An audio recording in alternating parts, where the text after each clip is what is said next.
Now to vote 2022. Another poll is giving Governor Lamont a lead over his Republican challenger. Today's poll from CT Insider and WFSB has Lamont 15 points ahead of Bob Stefanowski. Lamont's lead is even bigger among women voters who favor the governor by 30 points. Lamont has made abortion access a major issue. Stefanowski says Lamont's just using scare tactics. Lamont is looking to end the grandfather clause on assault weapons ban.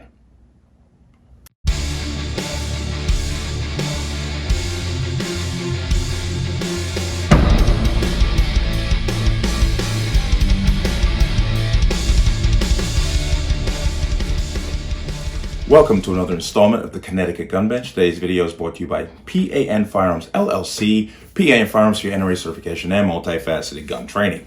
You can reach us at 203-300-6343 or use our website at www.panfirearmsllc.com. As always, there'll be a link in the description box below. Let's talk about this. As we know, next week, November 8th, Tuesday, is the midterm elections. And obviously, there's a lot at stake here. But specifically for us in Connecticut, we have our governor's race, and you saw the little tidbit there of the two candidates, well, the two that seem to count for the majority of the votes, kind of going back and forth against each other. Now, let me be clear. I'm not telling you who to vote for, okay? YouTube moderators, I'm not telling you who to vote for.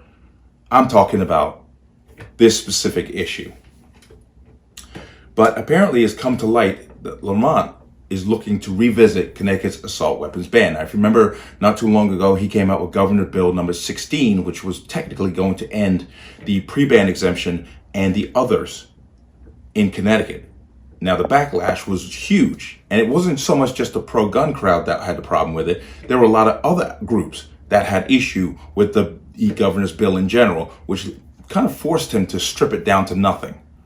But don't think he's given up. As I said back then, these things never go away. But I go into this article here, and it's under public safety. Now, you know, once again, this correlation these people try to find with guns and safety is really just kind of twisted. If you remember, and I know the new media hasn't spoken much about this, just remember, the man that killed 6 people with an SUV in Waukesha, Wisconsin, was just sentenced or found guilty of the charges. And he wasn't sentenced, but he was found guilty of the charges. Notice the media is not talking about that. But let's go over here. Lamont looks to revisit Connecticut's assault weapons ban. Now,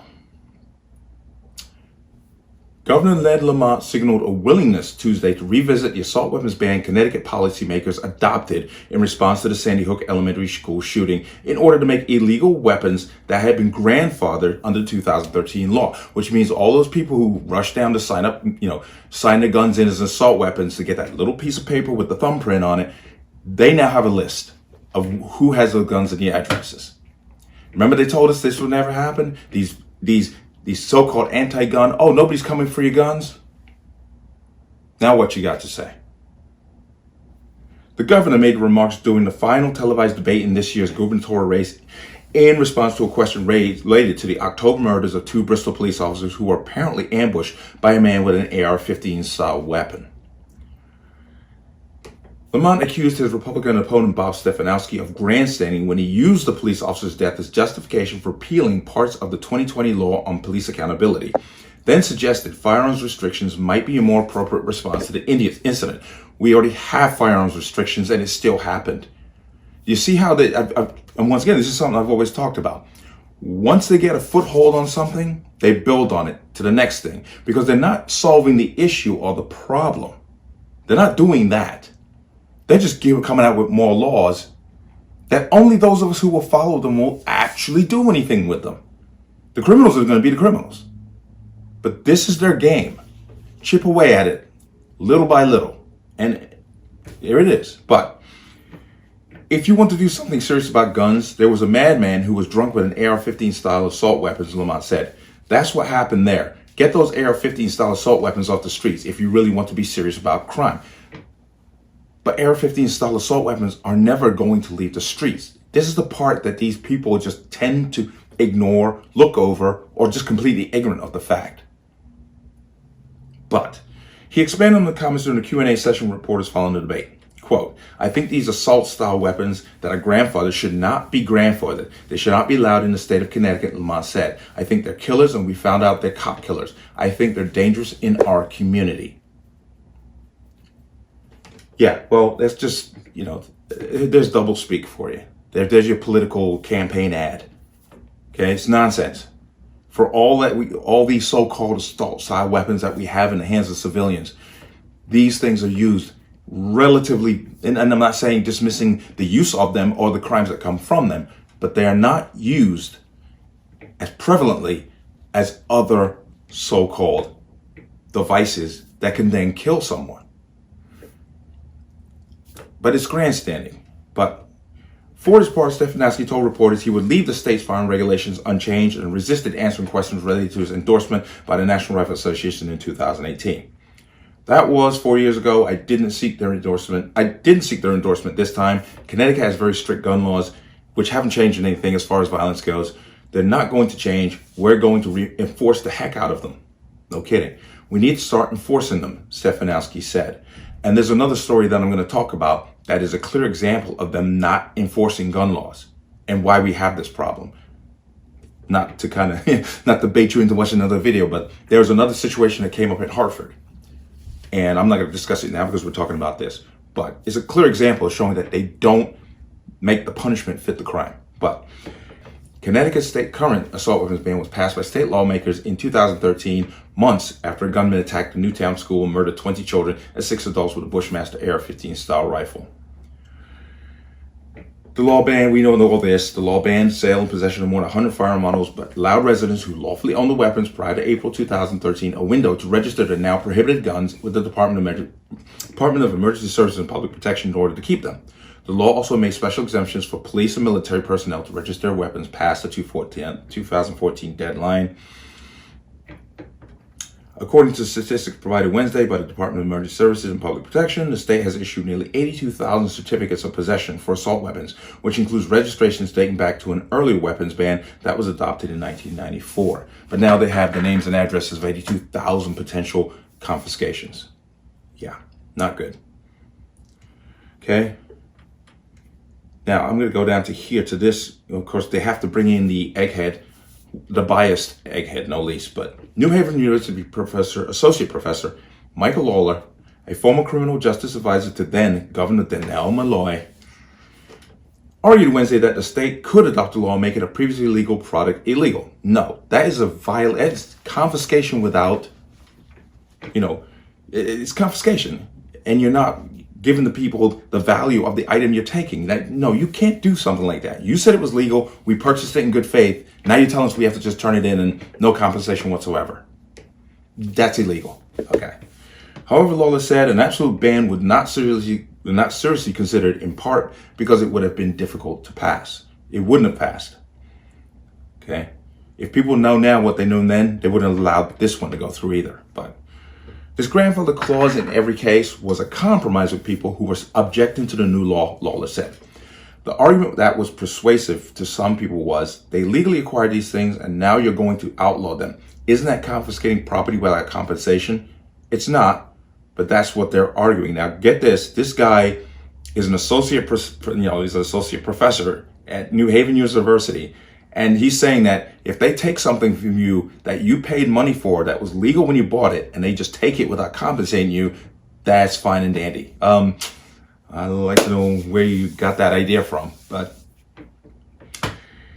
okay. The state's assault weapons ban is coming to increased legal scrutiny this year as a result of the June decision from the U.S. Supreme Court in the New York State Rifle Pistol versus Bruin case, which concluded that New York's requirements for obtaining a handgun license were too restrictive, which they were. And as you know, we have the National Association of Gun Rights and the Connecticut Citizens Defense League has filed lawsuits challenging Connecticut's assault weapons ban. Now, I hate to say I told you so, but I kind of saw this coming. Way back in 2013, I said, this is not the end of it. It's not just going to stop with this. Somebody's going to push for it. And sure enough, Lamont has every intention of trying to confiscate these items from people because he just doesn't want them in his state. Now, let me be clear. He doesn't have a problem with people using them to defend him at the taxpayer's expense. No, that's not a problem. It's the average, John Jane Doe having one of these makes him uncomfortable. And it's really just ignorance on his part because, as I said, the use of these in crime is not as prevalent. Now, not dismissing crime, but once again, as I said, they never hold the criminals accountable for what they do, especially in Connecticut, because we're too wokety woke. And we want to put equity in our justice system. And we got some, people doing some real crazy stuff that get off on very light sentences. And I'm going to show that to you in another video down the road here, because I came across another story that I had to talk about. But next week, Tuesday, go vote. Now, Lamont's apparently ahead by, I think it's like 7 points. He's ahead by 7 points. Once again, the independent is kind of stealing a few votes from Stefanowski. We always go about these things the wrong way. I say we because we can't just say collectively and point fingers at one person or another. Every time something goes wrong, the first thing we talk about is making a law for it. And the law does not address the problem. And I've said it once, I'll say it again. Being shot by any specific weapon is no different to me than being stabbed to death for turning down a prom date, for having your house burned down and having your entire family slaughtered by home invaders, by having your loved ones and grandmother run over by some idiot with an SUV, or losing your life in a collapsing building because of men with box cutters. There is no difference, and laws don't fix that. We are a godless society, and we're reaping the benefits of it. And that's the only way, it's the simplest way I can put it. This is our just rewards. But next week, Tuesday, go out and vote. Get yourself and get 2 other people to go with you. Registered, vote, because that is our, let's say, dam against things like this. But let me know what you think. As always, you can leave your comments in the comment section below. And as always, any statements of violence or statements that lead to violence will be removed. Please like, share, comment, subscribe. Don't forget to hit that notification bell so you're notified the next time the video goes live. I'll see you on the next one. Peace.